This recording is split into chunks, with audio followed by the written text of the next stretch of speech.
നിങ്ങൾക്ക് എന്താണ് പറഞ്ഞാൽ മനസ്സിലാത്തത്? കൂടുതൽ ജലം വിട്ടു നൽകണമെങ്കിൽ 2 ഷട്ടറോട് ഉയർത്തേണ്ടിയിരിക്കുന്നു. അതിന്റെ മോട്ടോർ കംപ്ലൈന്റ് ആണ്. ആ കാര്യങ്ങളൊക്കെ നിങ്ങൾക്ക് പറയാൻ വേണ്ടി കൂടിയാണ് ഈ പത്രസമ്മേളനം തന്നെ വിളിച്ചു കൂട്ടിയത്. അതുകൊണ്ട് മോട്ടോർ തുറക്കാൻ ഇപ്പോൾ പറ്റില്ല.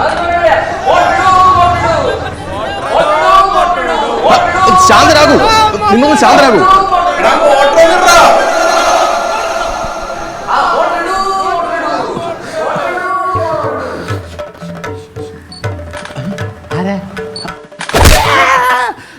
എന്താണോ എടാ, ഇങ്ങനെയാണോ ഒരാളെ ഉറക്കത്തിൽ നിന്ന് വിളിക്കുന്നത്? നിന്റെ കുളി നനക്ക് നീ ഇവിടെ ആക്കിയോ? എടാ, അകത്തെങ്ങാനും പോയി കുളിക്കടാ. എത്ര നേരമായിട്ട് ഞാൻ കിടന്ന് പോയി വിളിക്കുക? വെള്ളം തീർന്നു പോയി മോട്ടിട്ടെ കൂ വിളിക്കാൻ നീ കുയില.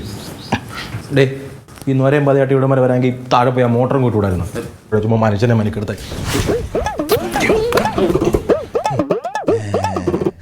ഇതുപോലെ 8 സ്റ്റെപ്പ് ഇട്ടാണ് ഞാനിവിടെ വന്നിരിക്കുന്നത്. പോയി മോട്ടർ